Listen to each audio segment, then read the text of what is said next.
కొలస్సీలకు రాసిన పత్రిక, అపోస్తలుడైన పౌలు గారు కొలస్సీలకు రాసిన పత్రిక 2వ అధ్యాయం 183 పేజీ, 2వ అధ్యాయం 15వ వచనం చదువుకుందాం. 15వ వచనం చివరి మాటలు చదువుతాను. దేవుడు వ్రాతపూర్వకమైన ఆజ్ఞల వలన మన మీద రుణముగాను మనకు విరోధముగా నుండిన పత్రము. ఓ పత్రం.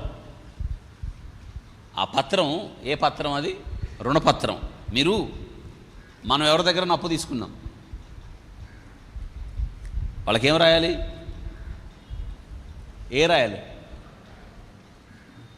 నోటు రాయాలంటే అలవాటు అయిపోయి ఆ పేరు నోటు రాయాలి. ఏ నోటు రాయాలి? నోటు కాదు అనేది దాన్ని. మళ్ళీ ఇంగ్లీషు, ఈరోజంతా ఇంగ్లీష్ వస్తుంది మీకు. ప్రామిసరీ నోట్ అంటారు దాన్ని. ఏంటంటే రుణపత్రం. అంటే నేను రుణం తీసుకున్నాను అని వ్రాతపూర్వకమైన పత్రం అన్నమాట. దాని మీద ఎందుకు తీసుకున్నావు, ఎంత తీసుకున్నావు, కారణం ఉంటుంది. నా కుటుంబ ఖర్చుల నిమిత్తం అనే మాట అన్నమాట. దాన్ని రుణపత్రం అంటారు. నీవు రుణం తీసుకున్న తర్వాత ఆ వ్యక్తికి పత్రం ఇవ్వాలి. అదే గుర్తు నువ్వు తీసుకున్నట్టుగా. మనం అప్పు తీర్చలేకపోయాం, అది సమస్య. తీర్చలేని రుణం. ఎందుకంటే వాక్యం రాయబడ్డది, మనము పాపమునకు అమ్మివేయబడ్డాం. చూసారా? పాపము మనల్ని ఏం చేస్తుందో తెలుసా? అమ్మేసతడు చేస్తుంది. అమ్మివేయునట్లుగా హాస్పిటల్కి ఒక ఆయన తీసుకొస్తే కాళ్ళన్నీ వాసిపోయినాయి, ముఖమంతా వాసిపోయింది. పేదల్లాగా కనిపించారు నాకు. కానీ వాళ్ళు ఒకానప్పుడు కారంచేడు నుంచి వచ్చారు. ధనికులు అంటండి వాళ్ళు. కానీ ఆయన దురలవాట్ల వల్ల 70 పైన ఉన్న ఎకరాలని అమ్మేశాడు. దురలవాట్లకి పోగొట్టుకున్నాడు. 70 రూపాయలు లేని స్థితిలో హాస్పిటల్కి వచ్చారు. అమ్మివేయబడ్డాడు ఆయన. వాళ్ళ భార్య చెప్తుంది,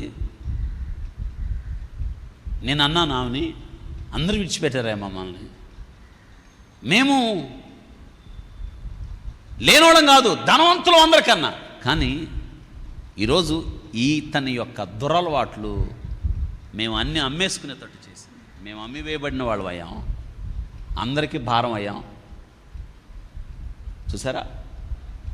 మన పాపపు స్థితి ఇలాంటిదే. 3 మాటలు. పాపము నిన్ను ఆకర్షిస్తుంది, పాపము చేసినంతసేపు నీకు ఆనందం ఇస్తుంది, పాపము చివరికి నీకు ఆవేదన మిగులుస్తుంది. మళ్ళీ చెప్తాను. పాపము ఆకర్షిస్తుంది, పాపము చేసినంతసేపు ఆనందం ఉంటుంది, కానీ చివరికి మిగిలేది ఎవరు తీర్చాలి ఆ వేదన? ఇదే పౌలు గారి కేక. అయ్యో, ఇట్టి మరణమునకు లోనగు శరీరము నుండి నన్ను ఎవరు విడిపిస్తారు? ఎవరు విడిపించాలి? ఇదే పత్రం, రుణపత్రం. ఎవరు తీర్చాలి నా అప్పు? ఎవరు తీర్చాలి నా రుణం? నాకు విడుదల ఎలా కలుగుతుంది అనేది ప్రశ్న. నేటి దినాన మానవుడు ఏం చేస్తున్నాడంటే, తన పాప భారాన్ని, తన రుణపత్రాన్ని తీర్చడానికి మనిషి ప్రయత్నాలు ఎన్నో. యజ్ఞాలు, యాగాలు, పూజలు, పునస్కారాలు, తీర్థయాత్రలు, ఎన్నెన్నో. రోజు వింటున్నారు కదా.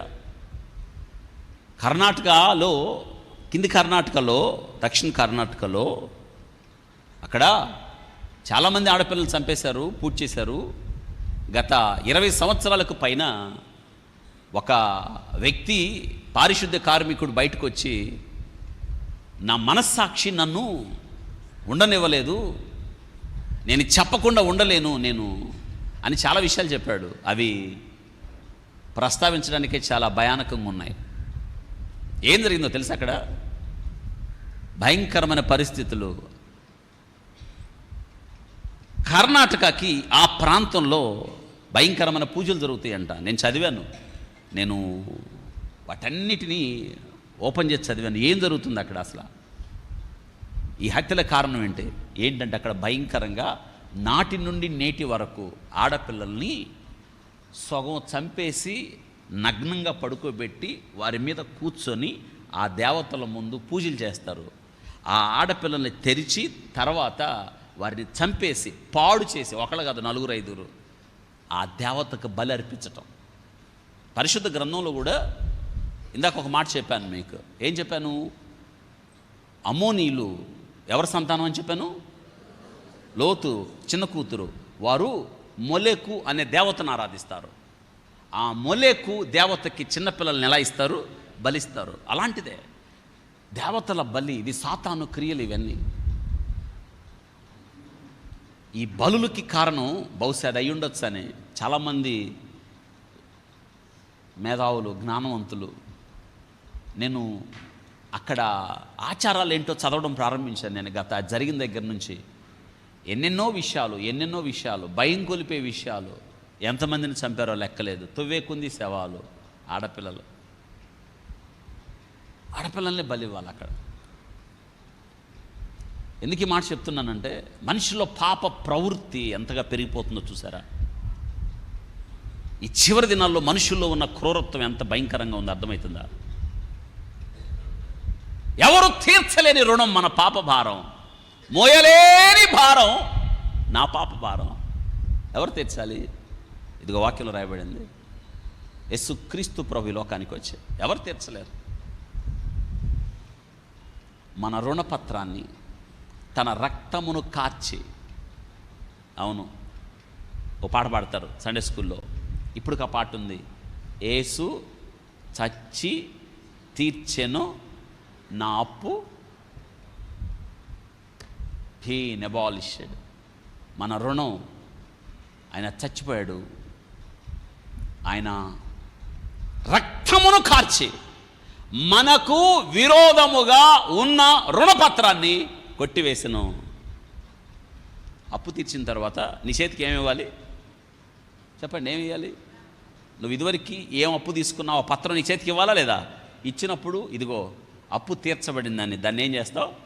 కొట్టివేస్తే ఇక చెల్లైపోయింది. నీకు ఏమాత్రం నేను ఇక బాకీ. ఏసై చేసింది అదే.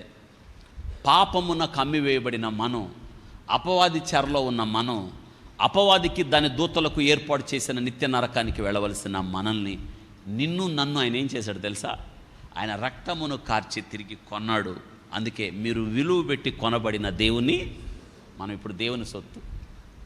అందుకే మనము ఆయన్ని మహింపరచాలి.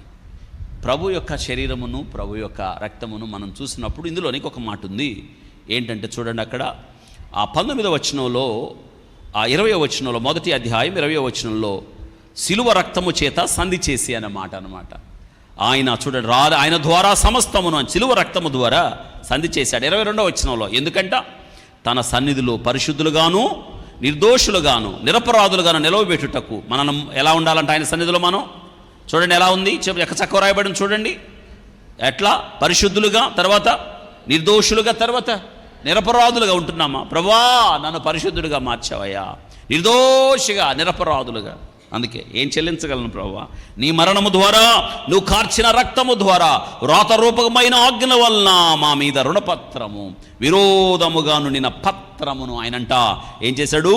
పత్రమును మేకులతో సిలువకు కొట్టి తుడిచేశాడు దాన్ని.